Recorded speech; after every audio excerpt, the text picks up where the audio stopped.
आगरा की supreme court के अधिवक्ता अजय वीर जैन ने समाज का न्यायिक व्यवस्था पर विश्वास बढ़ाने वाला मुकदमा लड़कर न्याय दिलाया।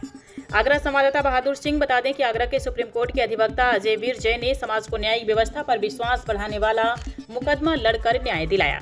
भागचंद पहलवान हत्याकांड में सुप्रीम कोर्ट का बड़ा फैसला, 19 दोषियों को उम्र कैद। प्रख्यात अधिवक्ता अजय वीर सिंह जैन ने की सक्रिय पैराकारी। बता दें कि अपराध करने वाले योजनाबद्ध तरीके से घटना को अंजाम देकर बच जाने समाज को घोर निराशा होती है, लेकिन कुछ मामलों में निचली अदालतों के फैसले बदलते हैं और दोषियों को अंततः अपने कृत्य की सजा भुगतनी पड़ती है।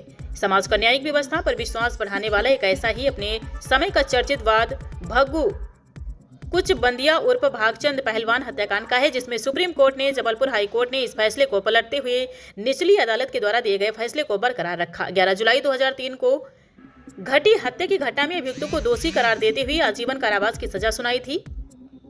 मार्च 2026 अदालत ने 24 आरोपियों में जीवित बचे 19 दोषियों को सजा सुनाई। भागचंद पहलवान अपने समय के विख्यात थे। उनकी उपलब्धियों के लिए मध्य प्रदेश शासन ने मध्य प्रदेश केसरी का खिताब विभूषित किया था। यह हत्या उस समय हुई थी जबकि पहलवान नर्मदा नदी में स्नान करके लौट रहे थे। वाद की पैरवी प्रख्यात अजय वीर सिंह एडवोकेट ने की है। बता दें कि मूल रूप से आगरा निवासी श्री सिंह कहा कि निश्चित रूप से मामला कई पेचीदगियों से भरा हुआ था, साथ ही 20 साल से अधिक पुरानी घटना का है। उन्होंने कहा कि सवाल भागचंद पहलवान की हत्या करने वालों को सजा दिलवाने भर का नहीं, न्याय व्यवस्था के प्रति समाज का विश्वास और मजबूत करने का है। उल्लेखनीय है कि मध्य प्रदेश के बहुचर्चित भागचंद पहलवान हत्याकांड में सुप्रीम कोर्ट ने महत्वपूर्ण निर्णय सुनाते हुए सभी 19 आरोपियों को आजीवन कारावास उम्र कैद की सजा बरकरार रखी। इस मामले में पीड़ित भागचंद के भाई सीताराम कुचबेदिया द्वारा मध्य प्रदेश हाईकोर्ट जबलपुर की प्रधान पीठ के आदेश के खिलाफ सुप्रीम कोर्ट में अपील दायर की गई थी। जी हां, वादकारी पक्ष के अधिवक्ता अजय वीर सिंह ने बताया कि जुलाई 2003 में भागचंद पहलवान की निर्मम हत्या कर दी गई थी। इस संबंध में आरोपियों के खिलाफ भारतीय दंड संहिता की धारा 302, 147, 148, 149, 323, 325 तथा अनुसूचित जाति और अनुसूचित जनजाति अत्याचार निवारण अधिनियम के तहत मामला दर्ज किया गया था। मामले की सुनवाई के बाद ट्रायल कोर्ट ने सभी 19 आरोपियों को दोषी ठहराते हुए आजीवन कारावास की सजा सुनाई थी। हालांकि बाद में मध्य प्रदेश हाईकोर्ट जबलपुर ने ट्रायल कोर्ट के फैसले को आंशिक रूप से पलटते हुए आरोपियों की सजा को भारतीय दंड संहिता की धारा 304 भाग 2 में परिवर्तित कर दिया था। इसके बाद पीड़ित पक्ष ने इस आदेश को चुनौती देते हुए सुप्रीम कोर्ट का दरवाजा खटखटाया। यह पीठ सुप्रीम कोर्ट में न्यायमूर्ति संजय करोल और न्यायमूर्ति संदीप मेहता की पीठ के समक्ष सुनवाई के लिए सूचीबद्ध हुई। सुनवाई के बाद सर्वोच्च न्यायालय में महत्वपूर्ण फैसला सुनाते हुए ट्रायल कोर्ट के निर्णय को पुनः बहाल कर दिया और सभी 19 आरोपियों को हत्या कर दोषी मानते हुए आजीवन कारावास की सजा सुनाई।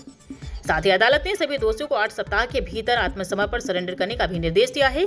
इस फैसले को पीड़ित परिवार के लिए न्याय की बड़ी जीत माना जा रहा है। अजय वीर सिंह आगरा के मूल निवासी तथा में सेंट पीटर्स।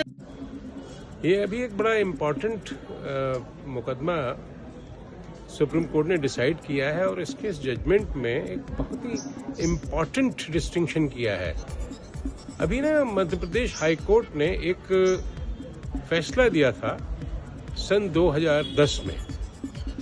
ये बड़ा फेमस मर्डर केस है वहाँ का मध्य प्रदेश का, जिसमें 19 लोगों ने मिलकर एक व्यक्ति की लाठी मार के हत्या कर दी थी और लाठियों से इतना मारा और 5 इंजर्ड विटनेस भी हैं। और ट्रायल कोर्ट ने जो है पूरी ट्रायल के बाद में उन 19 लोगों को दफा 302 और रेड विद 149 एक लाइफ इम्प्रिजनमेंट की सजा दी। जब ये जो कन्विक्टेड लोग थे 19 लोग, इन्होंने हाई कोर्ट में जब उसकी अपील करी तो अपील में बड़ा आश्चर्यजनक तरीके से कुछ ऐसा हुआ कि हाई कोर्ट ने उनकी सजा को टोन डाउन कर दिया और उस सजा को जो है लाइफ इम्प्रिजनमेंट से 6 साल कर दिया। हाई कोर्ट का लॉजिक ये था कि ये पता करना बड़ा मुश्किल है कि इसमें किसकी लाठी से वो मरा। तो ये जो कंप्लेनेंट साइड, जब मैं कंप्लेनेंट साइड की तरफ से सुप्रीम कोर्ट में पेश हुआ और जब सुप्रीम कोर्ट ने उसको सुना तो सेक्शन 149 को डिस्टिंग्विश किया और ये कहा गया कि when 149 applies unlawful assembly, it does not matter कि किसकी चोट से, किसकी लाठी से मरा। And again Supreme Court was shocked to see that there were 63 injuries, 5 injured witnesses, so evidence there was no problem. ये डाउट ही नहीं है कि इन लोगों ने मारा है और 149 अप्लाई होता है। तो सुप्रीम कोर्ट ने जो है जो कन्विक्शन जो ट्रायल कोर्ट ने किया था 302 में उसको बहाल किया है और इन 19 लोगों को जो है सरेंडर करने के लिए बोला है। बहुत ही अच्छा फैसला है। सेक्शन 149 को डिस्टिंग्विश करने के हिसाब से मुझे लगता है कि सेक्शन 149 के एंगल से इसको पढ़ना बहुत जरूरी है।